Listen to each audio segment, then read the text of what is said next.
So let's wait 2 minutes and we'll get started.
Okay, guys, please turn your cameras on as we get started.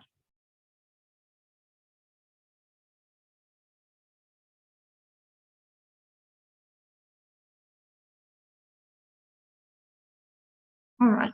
So yesterday we worked on task number 4 of the speaking section. We practiced it. And remember that we said that in the speaking section we only had 4 questions, right? So that was last question for the speaking section. And today we're gonna start the writing section already. Now the writing section is very similar to the speaking one in terms of both of them are production sections, which means that you get to produce your own responses, right? It is totally different than the reading or listening, sorry, because in those sections, you just have multiple choice, right? And you choose the right option. But in this case, there's no right or wrong answer, right? I mean, you can write whatever you want, and you can say whatever you want in the speaking section. And there are different responses, and both of them can have the same score. So there's not really right or wrong answer in the writing or speaking section. It is more about how you write and how you speak that that gives you your score. Now the writing section has two questions, okay? One integrated and one independent. I don't know if you guys remember, but we said integrated means that you have to integrate your skills. So in the writing section, the integrated writing is not just about writing. It is also, in this case, about reading and listening. However, the independent writing is mostly about writing. You don't have to listen or read anything. You will just write your response however you prefer. They give you a question and you write. But in the integrated one, you have to base your response on something else. Okay? So today we will start on the integrated writing. And the integrated writing, that is question number 1, by the way, of the writing section. Question number 1. We will do that one today and tomorrow. And question number 2 will start in next week. Okay? So any questions about this? The writing section has 2 questions. First one is the integrated, second the independent. Today we'll do the integrated. Any questions about this so far? Okay, guys. So without further ado, let's just go to what you have to do. In the first question, the integrated writing, what you're gonna do is, first thing you will read. You will read a short passage, a short text, or an article, however you wanna call it, and you will be given exactly 3 minutes to read. So you will have 3 minutes to read this text, okay?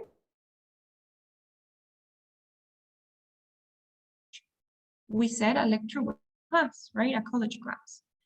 So you will listen to this lecture where the professor will be talking about the reading, pretty much. So the professor in the lecture will talk about what you read before. You have to listen to the lecture and you have to take notes. In the reading, while you're reading, you don't have to take notes. It's better if you don't take notes. Okay, if you're gonna take notes, believe me, 4 words is enough. But in the listening, you do have to take notes, okay? Now, after you read and after you listen, you get the question, which is basically gonna ask you to summarize both of them, and you will have 20 minutes to write your essay. You are supposed to write your response or to type your response on a computer where you're taking the test, and it's supposed to be an essay. So it's not just any response, it's not just one paragraph. It has to be an essay. Do you guys know what an essay is? What is an essay?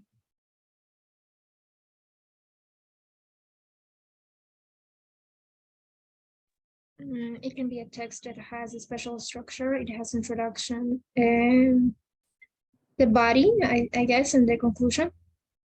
Exactly. So yes, an essay is an academic text, first of all.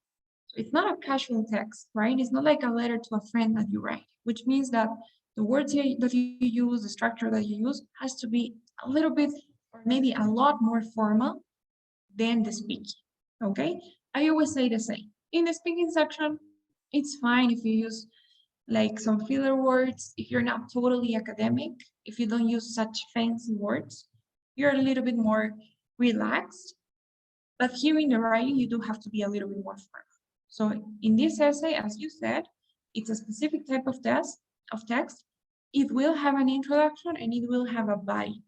You don't really need a conclusion, but it's optional. But you do have to have your introduction and the body of the essay. Then you have, as I was saying, 20 minutes to write. So is this okay? Do you have any questions about what you will have to do? Read, listen, and write the essay during 20 minutes. Any questions?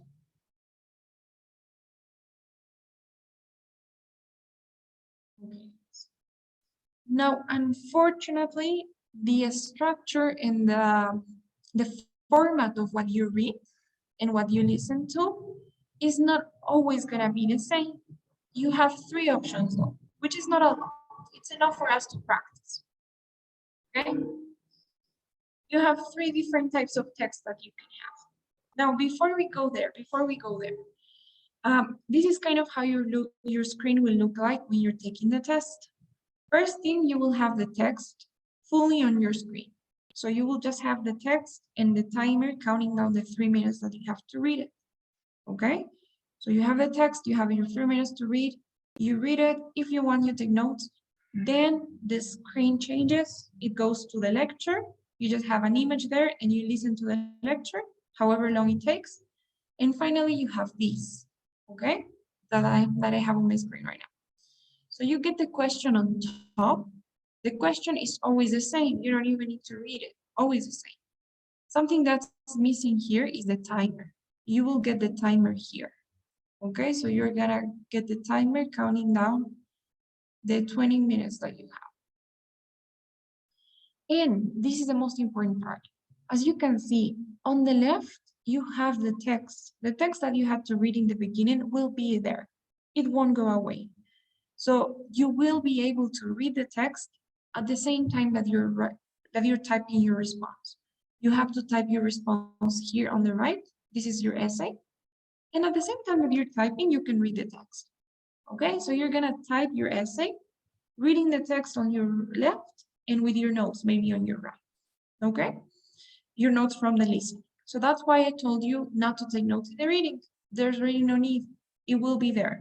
You won't, I mean, you will be able to access it throughout the entire response time. Okay? Is this clear? Do you guys have any questions about this, the format? All right. Now, as I was telling you, there are 3 types of structures you can have. Okay? The first one, the most common one, is argumentative texts. So when you have an argumentative content, well, in that case, you will have an argumentative article and the lecture, right? And also argumentative lecture. So when you have that first type, do you guys know what argumentative means? What's an argument? What does it look like? What do you guys think?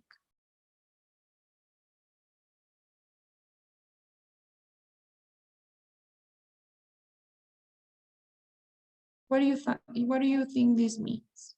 To have an argumentative article.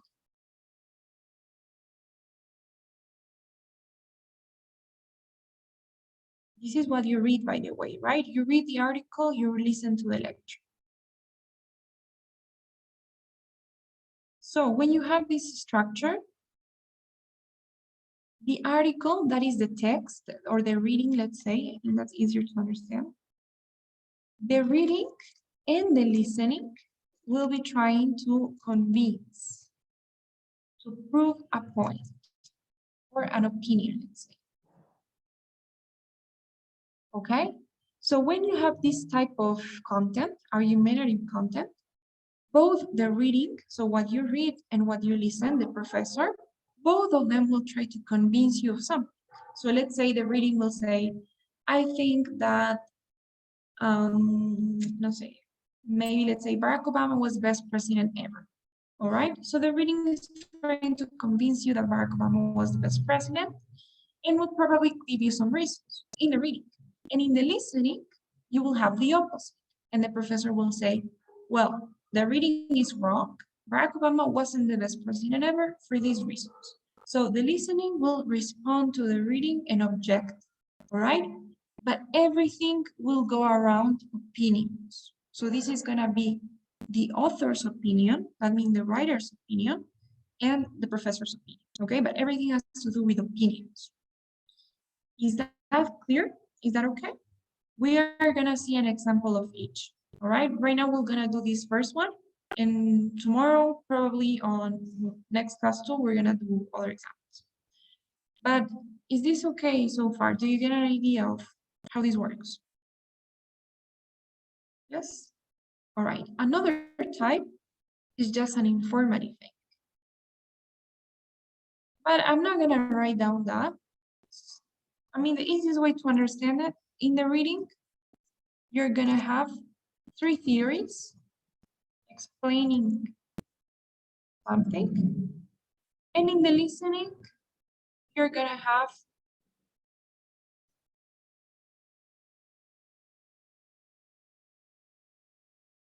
3 ideas objecting each theory. Okay, so this is very explicitly explained. So in the reading, you could have, for example, let's say, maybe, okay, we can say, Cleopatra was never married. Okay, so that is the main point. And you will have 3 theories why we say that Cleopatra was never married. Okay, or maybe theory number 1 says that Cleopatra actually never existed. Theory number 2 says that Cleopatra had, I don't know, never had kids. And theory number 3 says another thing. And in the listening, you will have 3 ideas objecting each theory. So Cleopatra actually was married, and you have other things. Okay?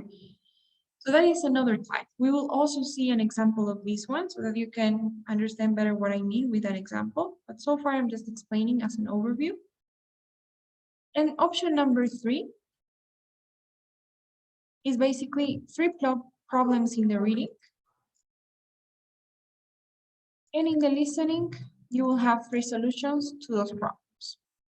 Okay, that's another option as well. So for example, we could say, I don't know, there are 3 main problems why architects cannot design a sustainable home. Okay, so problem number 1 is reducing costs. Problem number 2 is another thing. And in the listening, the professor will give 3 solutions to those 3 problems. So architects can actually create or design a sustainable home. First solution to the cost problem would be this. Second solution to the other problem is that. Okay? So those are the 3 types of content that you can have. The first one is the most common one, but the other 2 are also an option. Okay? Today we'll do one of these, and tomorrow we'll do probably one of these. In next class, one of these. All right, so that we get to do the 3. Is this okay so far as a general overview? Any questions? Okay, so let's just get to our first example. This is an argumentative text. You will see why. Now, no matter which text you have, you always have 4 paragraphs, always, okay? Remember how much time you had to read? How many minutes? 3 minutes. So right now, I'm gonna give you guys 3 minutes to read. We're not gonna read out loud because usually you get distracted. So the way that you do it on the test, you can read by your own, and you'll have 3 minutes to read. Okay, it's 2021, so until 2024. Guys, you can start now.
Okay, so time's up.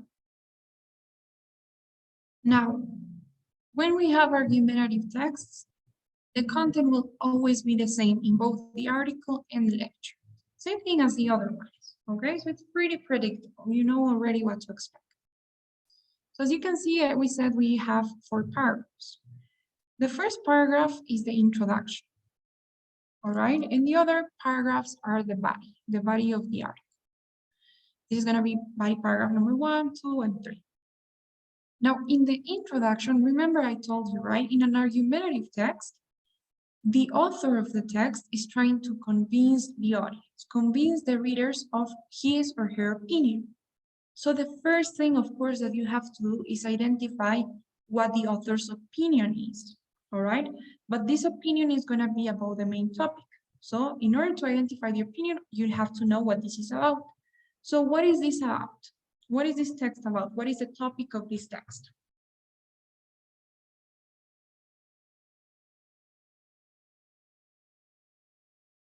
The advantages of driverless cars. Okay, exactly. So we could say, yeah, it is about the advantages of driverless cars, but more than that, yeah, let's just say the advantages of driverless cars. So we have the topic, but let's just say driverless cars in general. Now, we have that in the introduction, right? So we know the topic. As soon as you read the introduction, you already know the topic because it says, these days, if you pick a newspaper or turn on the TV or radio, you may hear or read about the advantages of driverless cars, also called self-driving or autonomous cars. And then they explain what they are, right? Or how they work. The technology is simple to understand. Using this and that, this works like this. So you already know the topic in the introduction. And another thing that you will also know by the time you read the introduction is the author's main opinion. So what is the author's main opinion? What is the author trying to convince the reader of?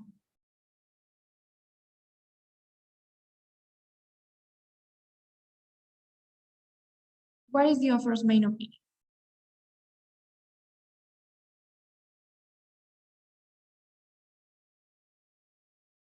It is in the introduction, the first part. Driverless cars have a positive impact on driving. Great, thank you. So the author's opinion is that these driverless cars will have a positive impact on our driving experience, right? Usually, most of the time, when you have those adjectives like positive, negative, good, bad, sad, happy, beautiful, ugly, those are usually opinions because it's really subjective, right? How does the author know that it will be positive? It's his opinion, it's not a fact. A fact is, for example, the way that the technology works. We know as a fact that the technology uses sensors and computers and they derive without input from a human. That is a fact. That is what we know. Now, what the author thinks, that is his opinion or her opinion, right? That they will have a positive impact. So that is definitely an opinion, right? Is this okay so far? Yes, in the introduction, you have the topic, driverless cars, and you have the opinion that they will have a positive. So what you have to do is identify that. If you have an argumentative text, and you will know by reading the introduction, you gotta identify the topic and the author's opinion. Now, in the body of the article, obviously, if you say something, you have to support it, right? If you say Barack Obama is the best president ever, I have to give you reasons why. I have to try to convince you with logical reasons. I cannot just say something without trying to prove it. If I really want to convince my audience, I gotta give some reasons. And that's what the author is gonna do. In each paragraph, the author is gonna give you one reason why or supporting their opinion. So first body paragraph, we have reason 1, second reason 2, and third reason 3, okay? Now, your job is to identify those reasons and summarize them as much as you can. So what is reason number 1? Why will these cars have such a positive impact?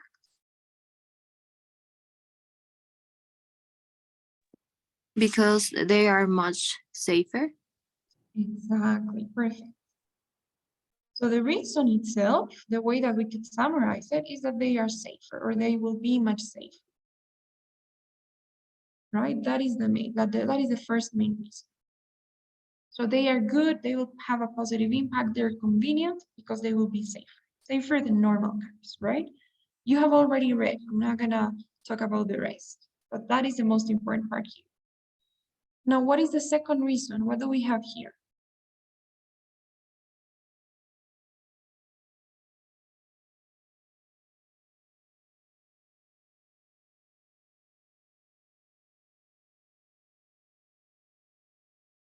They will be good for the environment. Exactly, they will be good for the environment. So another reason why these are such amazing cars is because they're good for the environment. In addition to being safer, they're good for the environment.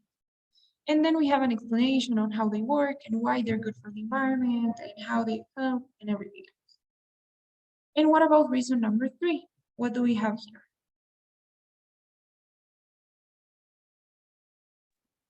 And that these cars will give passengers time. Exactly, perfect.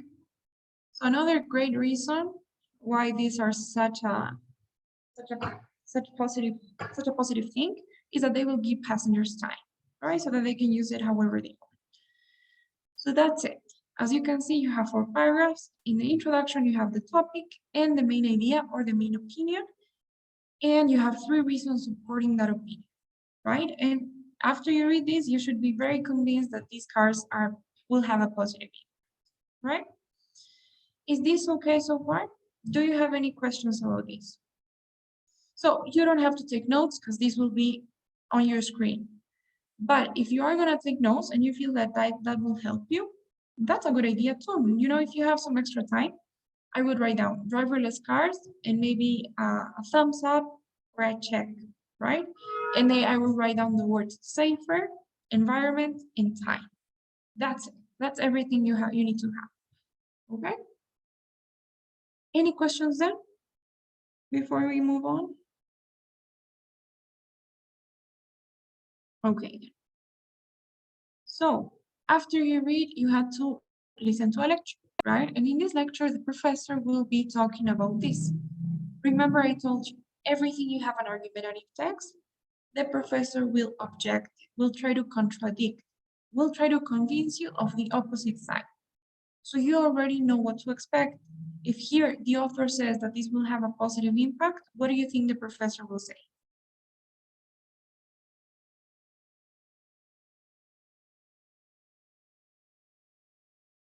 The opposite of this, right? That these cars won't have a positive impact. And another good thing is that if you understand this, believe me, if you understand the reading, chances are you will also understand the listening because you already know what to expect. You're looking for those red flags, right? You're gonna hear when the professor starts talking about safety.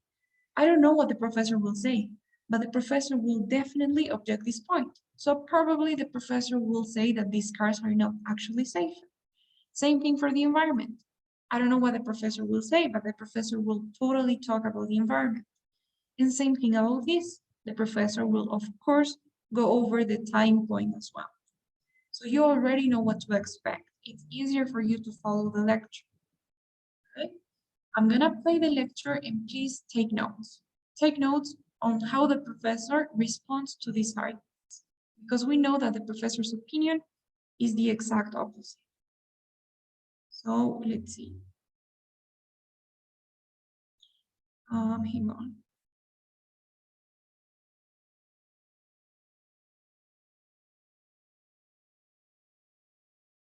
Okay, guys. So I'm gonna play it. Pay attention and take notes.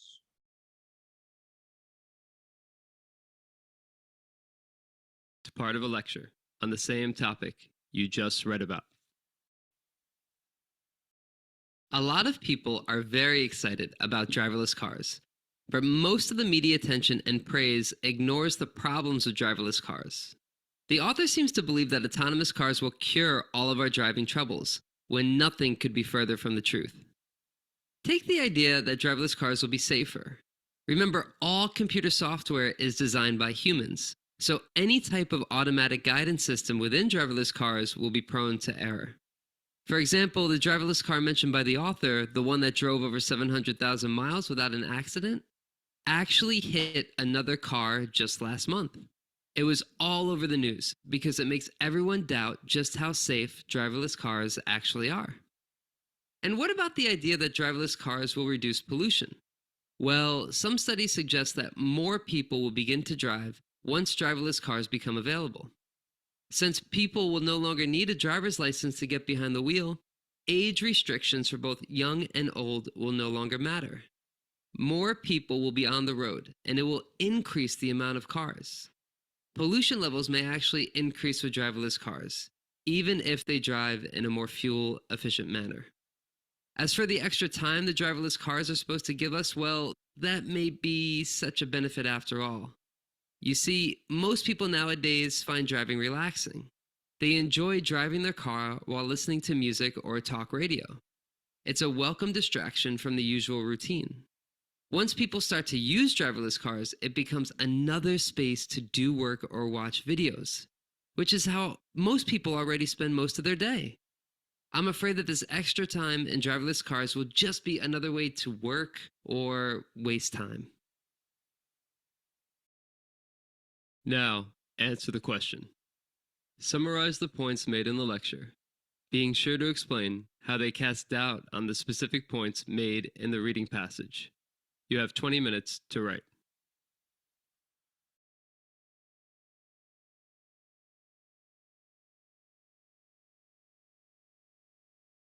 All right. So if you notice, the professor was pretty much checking each of the points made in the reading, right? Just to like summarize it a bit, in the article, we already did this. The author says that they will have a positive impact. First, because they will be safer. Then good for the environment. And time, right? Now, tell me please, what is the professor's opinion about these cars?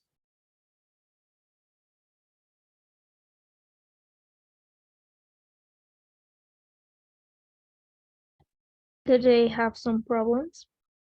Exactly. They have some problems that people are ignoring, right? And we have 3 reasons supporting that point of view. And what does the professor say about the safety of these cars? Are they actually safer?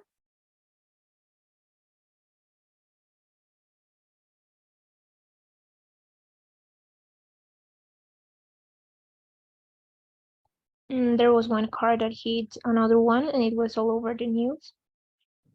Okay. Great. So are they safer?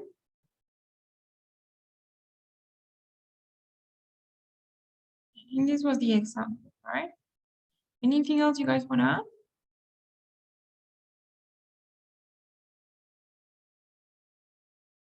I think the professor's point is that these cars are designed by humans, right?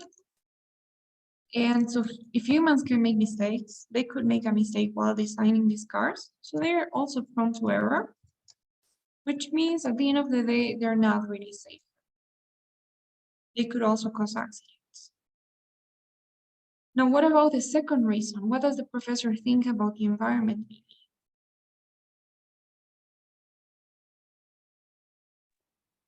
He said that with these cars, more people will be on the road and that pollution will Okay, more people will be on the road and increase. exactly. So even though they may be more efficient, they may save energy or drive more efficiently and reduce traffic, more people are going to be driving, right? Because this is going to encourage people to drive. And more people driving means more cars, and more cars equals more pollution. So they are not such they're not that beneficial for the environment after all. Right? And what about the third argument about time? What does the professor say?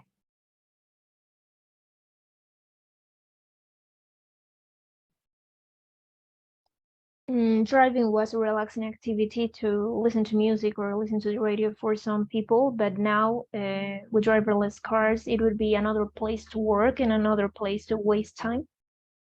Right. Perfect. So yeah, the professor says, well, actually some people enjoy driving. And if you won't drive anymore, then you'll use this time, you'll just waste this time, right? You'll do everything that you already do most of the day. So it won't be that useful the time that you're given. Great.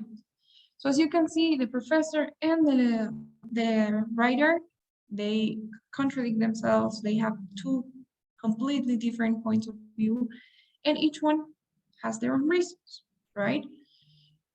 Now, your job when you're writing is, as the question said, if we go back to the question says, summarize the points made in the lecture, being sure to explain how they cast doubt on the specific points made in the reading. So your point is to summarize everything. But if you think about it, they're asking you to focus a little bit more on the lecture, right? They say summarize the points made in the lecture, but you need to make sure that you contrast them with those made in the reading. That is going to be your job. You don't have to give your opinion. You don't have to talk about yourself. You just have to act like a news reporter and summarize everything that was said by both parts. Okay? Do you have any questions so far about what we did so far? No questions? Okay, guys. So as I was telling you, everything you're gonna do is summarize. Now, obviously, you can always write down one big paragraph and be like, let's say you're gonna say the reading says that these driverless cars will have a positive impact, right? And then you say, but the professor says that they will not. And then you say, the reading says that these cars are safer, but the professor says they are not, right? You can always do this. And you're gonna finish your essay in like 1 minute, but it won't be an essay, really. So many things that you have to consider. First, you cannot have just one paragraph because one paragraph is just one paragraph. It's not an essay. An essay has more than three or more paragraphs. Now, second thing, you cannot really repeat so much the words. You cannot make it so obvious that you're repeating the same words, right? Like the reading says that, but the professor says that. The reading says that, but the professor says that. I mean, it's not really a problem. Well, it is a problem. Why? Remember the way that they evaluated your response in the speaking? They're gonna do the same here in the writing. So they're gonna look at things like content. Let's go back to that slide. I think that'd be better. I'm gonna, how do I? Okay, guys. So if we go back to this slide, here's how they evaluate your response. So they look at things like content, which has to do with, well, making sense pretty much, right? So you have to talk about driverless cars and your response needs to be related to the content they gave. It cannot be about something else. If you didn't understand quite well, then your response won't be coherent. It won't make sense according to what you had. And another thing they look at is length, of course. All right, it cannot be a one paragraph essay. No, I'm not saying, please don't do this. Don't like write down full like long sentences or try to like elongate the words. Like let's say, instead of saying because, you're gonna say due to the fact that, right, in order to have more words. That's not the point here. When I say length, I mean that quality length, right? So always go for quality instead of quantity. Don't try to make such a long essay that you're just going over the same idea or just trying to make like force yourself to write more. Don't do that, okay? Other things they're gonna look at is like support and development. So You know what I was doing before? I was just saying the reading says they are safer, but the professor says they're not. Do you think that I'm supporting my ideas? Am I giving details? Am I giving examples? No, right? I'm just going directly to the idea without explaining it. So I need to explain a little bit. I cannot just say they're safe, but I have to say like why or how they work. I have to provide the examples that were given. There's a reason why the professor said, well, there was one car that hit another. If I just say they're not safer and I don't give those details, then that's not so good for my score, right? I need to justify. And of course, connections and structure. So if I say the reading says, but the professor says, the reading says, but the professor says, the reading says, but the professor says, I'm not connecting anything, right? But it's different if I say, the reading says, blah, blah, blah. First of all, the reading claims this. However, the professor explains this. For instance, this example is given. As a result, these cars are not safer. So it's different when I use these connectors, when I use these transitions, right? I show the connection between ideas. So those are things they're going to be looking at related to content. And obviously, another important thing is language use. So that has to do with vocabulary. Now, if I'm just saying the reading says, the reading says, the reading says, one thing, I'm repeating the same word 3 or 4 times. That is not good because before a person reads your essay, a machine will do it. And this machine will count the number of words you have and will count the number of words that you're repeating. And that influences your score as well. So if out of 10 words, you're just repeating the same 3, then you're not really showing that range of vocabulary. That's why instead of saying the reading says, the reading says, the reading says, I'm gonna say the excerpt claims, right? The passage describes, the author mentions. So I'm saying the same, but I'm using different words so that I don't repeat. And they also have to be appropriate, right? So if I'm talking about the professor, I'm not gonna say the teacher. It could be okay, it's understandable, but it's not appropriate to use that word, right? That is vocabulary. In grammar, there are 2 things here. Another thing about vocabulary, something I always say, in the speaking, you can be more relaxed. You know, it's fine if you don't use the fanciest words. If you say because, totally fine. If you even use some filler words, if you abbreviate some words, that's totally okay in the speaking. But here in the writing, this is a lot more formal. So your vocabulary should be appropriate as well in that sense. Okay, so you're not gonna use things like and something like that and stuff. And you're not gonna use those casual words. You're gonna try to be more formal when you write. Now going back to the grammar part. With grammar, you have to be careful with 2 things. One is that you're using grammar correctly, right? You can make mistakes, no problem. But you want to avoid making the same mistakes so that you don't show that you have a problem with a specific grammar point. Let's say you always make mistakes with punctuation. That's something that a lot of people underestimate. Punctuation matters. So let's say you always make the same mistake of not placing a comma where it should be. Let's say before the word and, when it's an independent clause, you have to have a comma. And you never put the comma there, so you're making the same mistake, showing that you don't know that rule. But if you just forget once, then no problem, right? So you have to use grammar correctly.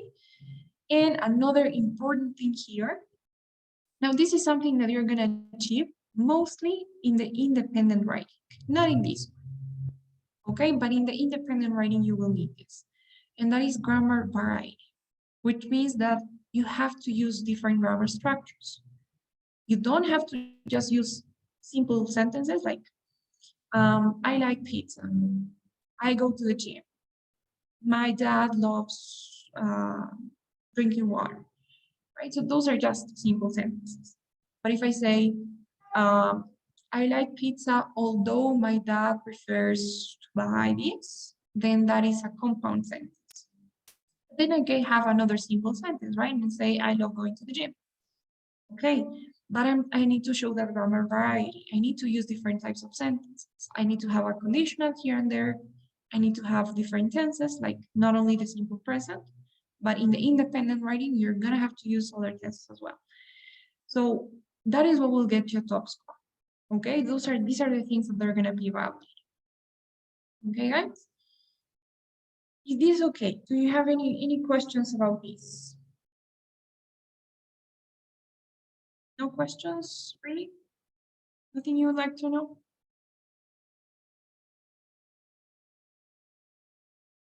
Okay. So coming back, remember I told you I could easily do what I just did, right? And I'll finish my essay in 2 minutes. The reading says, but the professor says. But you want to avoid making those mistakes. So what we're gonna do is, I know that it's a little bit like double standard, but we're gonna do the same with different words. We're gonna repeat the same structure all over again because that doesn't really matter. Another thing I wanna say, one mistake that many students do here, many students make the mistake of thinking that this is some sort of creative essay. And they do this for this essay and for the independent essay mostly. They are like, I have to make my essay super interesting. It has to be super creative, different than the rest. It has to catch the reader's attention. They have to want to continue reading. That's not the goal here.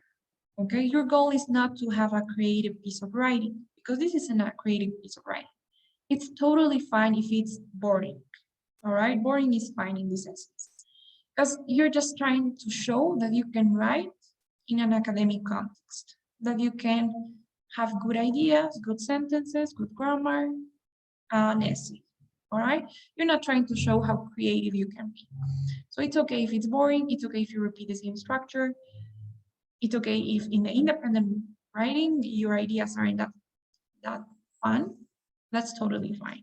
Okay, so don't make that mistake of trying to do something super creative, then you're gonna miss like the other points. Okay. Now coming back to this is the template we're gonna have. We're gonna make some changes as we go. We're gonna write our essay. And I'm gonna give you more tips this is like the basic template you could have. All right, but as we go and as we practice, because we have 3 classes to practice this, well, 2 classes to practice without counting today's. I'm gonna give you some tips on how to do it even better. Okay, but basically the structure is this. You're gonna have 4 paragraphs. You don't need a conclusion. If you have extra time, you can go with one. Either way, it's gonna be very simple. You're gonna have an introduction and 3 body paragraphs. Okay, so this is gonna be body paragraph number 1, paragraph number 2, and number 3. And what you're gonna do in the 4 paragraphs is contrast the ideas. Okay, you're gonna do the same thing we did. The reading says that, but the professor says that, but using better words and not repeating too much.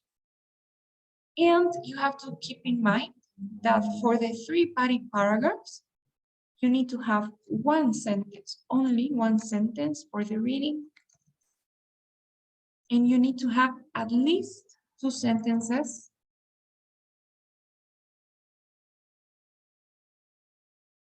for the listening or for the lecture. Okay, this is gonna be for each body paragraph.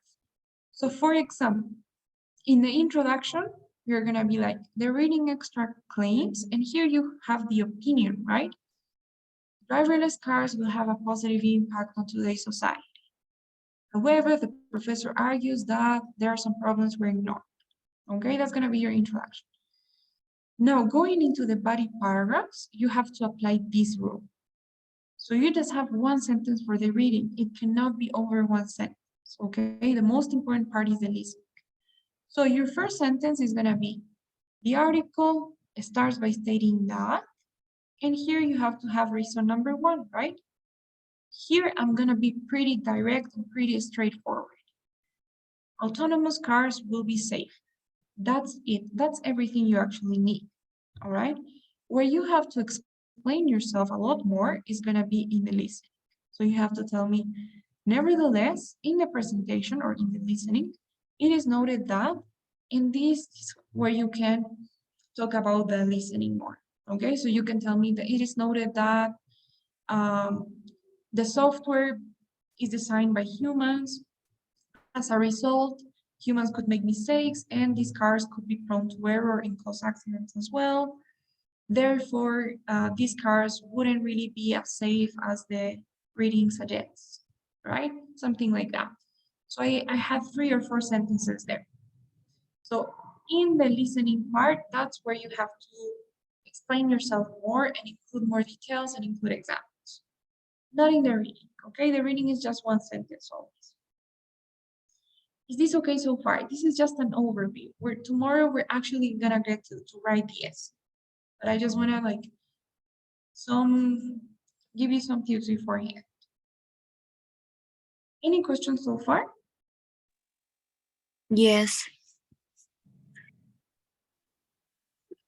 Can you hear me? Yes, go ahead. Oh, yeah. So in the first sentence of the speaking about the reading, so we just have to say the reason why, and then we don't need to explain it, like an example. I mean, if you have extra time, at the end, once you are done writing the entire thing, if you feel that it's necessary, you can go back and add more sentences.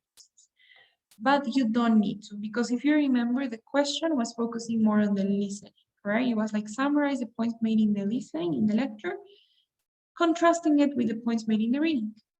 So your focus should be in the listening. So you have to, I mean, the relationship should be like 1 to 2. So you should have, if you have 1 sentence for the reading, you should have at least 2. If you have 2 sentences for the reading, you should have at least 4 for the listening. So it has to be twice as much as you have for the reading. Okay. So honestly, the way that I work, most students is just do 1 sentence for the list, for the reading, sorry. And you can do 2 or more for the listening. That's the best way to approach.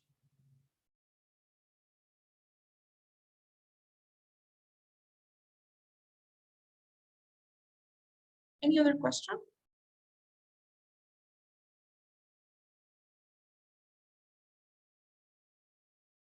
Another thing is time management.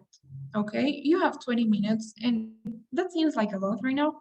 But when you're writing your essay, and it depends, right? Like, for example, my problem, the lowest score that I got was actually in the writing. And it was because I ran out of time, because I was trying to have such a good intro and trying to be too detailed. And I was trying to do like the perfect thing, because honestly, the one that I was most confident at was the writing. When I was practicing, I was really confident about my writing. So what happened is I ran out of time. And that was because I was trying to do the perfect thing. So don't do that. Don't make the same mistake as I did. What you have to do, and the best advice I can give you, is in the beginning, during the first like 15 minutes, just try to make sure that you have an essay. Try to make sure that you finish your essay. Try to have the 4 paragraphs, even if you have grammar mistakes, even if it isn't perfect, even if you're not expressing the ideas and you feel that you could do it better, because that was my problem, right? I felt like, oh, I think I can write this sentence better. I can express this idea better, but don't correct yourself. So the best thing you can do is write down the entire essay without even deleting anything. So just write, type until you're done writing the essay. You have your 4 paragraphs, you have mentioned everything you have to mention, and only then, when you have done everything already, you can go back and make corrections. So when you're done with the essay, for example, one idea I'm gonna give you tomorrow is you can go back and improve your intro, because this is a simple introduction.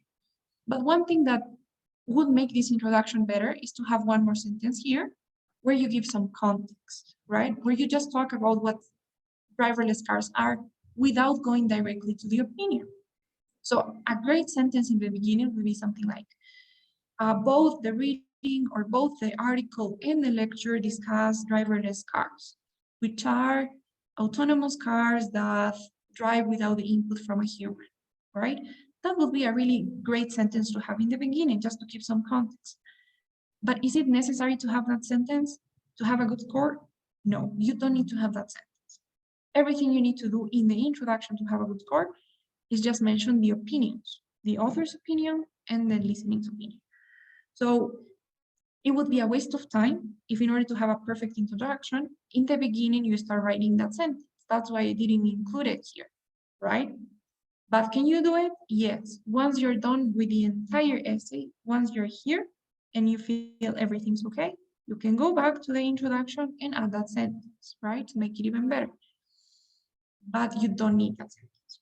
Another thing, the conclusion, right? You don't need a conclusion. But if you're done with your essay and everything's perfect, then you can add a conclusion. But in the beginning, your goal should be to have your essay, right? To have it finished. So that is really important for me to see. Just write, type until you're done with the essay, and then go back, and then you can even like change the words. Let's say you have the word important, but you want to sound better, so you're gonna change it for the word, I don't know, significant, or the word relevant, or of paramount importance, right? So you're gonna make those changes at the end. In the beginning, just focus on having your essay. That's another really important tip. So any questions so far? Tomorrow we'll start writing, we'll finish the essay. It's not gonna take us that long. No questions?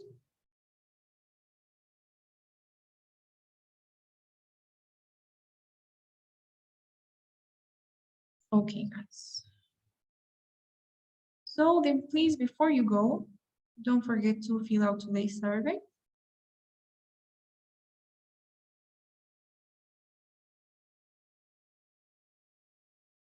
And I'll be seeing you guys tomorrow during our practice session.